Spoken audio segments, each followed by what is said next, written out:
বেশ কয়েকদিন ধরে লক্ষ্য করছি নিচে বসে খেতে গেলে কিন্তু আমার খুব কষ্ট হচ্ছে। তাই জন্য তোমাদের দাদাভাইকে বললাম যে টেবিলের জন্য একটা পেপার নিয়ে কথা সেই কাজ। তোমাদের দাদাভাইকে কালকে রাতের বেলা আমি এই কথাটা বলেছিলাম, আর আজকেও সকাল সকাল ঘুম থেকে উঠে কিন্তু আমার জন্য এই পেপারটা নিয়ে এলো, মানে খাবার টেবিলে দেওয়ার জন্য।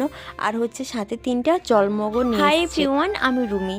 নতুন একটা মিনি ব্লগ নিয়ে তোমাদের সামনে হাজির হলাম। কেমন আছো তোমরা সবাই? বরাবরের জন্য আমি কিন্তু নিচে খেতে বেশিই পছন্দ করি, কিন্তু এখন আমার শরীরটা একদম সাথ দিচ্ছে না, তাই ঘরে থাকা এই টেবিলটা আজকেই বের করলাম। একটা কথা কি জানো তো, সবাই একসঙ্গে বসে খাওয়ার আনন্দটা একদমই আলাদা। তাই খাবার টেবিলে বসে কিন্তু আর খাওয়া হয় না। যেহেতু এখন নিচে বসে খেতে কষ্ট হচ্ছে, তাই টেবিলটা বার করলাম, কিন্তু জানি না কতদিন বসে এই টেবিলে খাওয়া দাওয়া করবো। যাই হোক, তো দেখো তোমাদের দাদাভাইয়ের সাথে কিন্তু 3টে মগ নিয়ে এসেছিল, মানে জল। আমি ওকে বললাম যে কোন মগটা রাখলে টেবিলে ভালো লাগবে।